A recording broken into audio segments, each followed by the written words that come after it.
RX4PM sprogo baterija. Vėl su jumis raudoni vartai. Atvežė RX-ą. Yra izoliacijos klaida.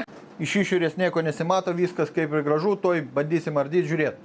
Išardėm beveik visą bateriją. Nieko neaišku. Ant paskutinės celės ardom ir matom. Užtrumpinta, pradegė kniedė. Neišimta kniedė. Kažkas remontavo bateriją, gręžia kniedės ir neišimė. Iškart kartu su kniedė baterija pradegė, atsirėmė kiaurai į korpusą, yra izoliacijos klaida.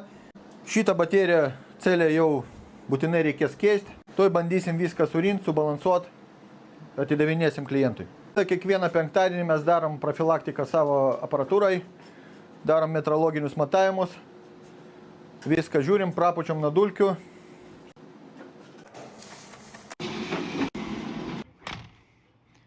Jeigu jums patinka mūsų video, nepamirškit pasirašyti ir pastatyti laiką.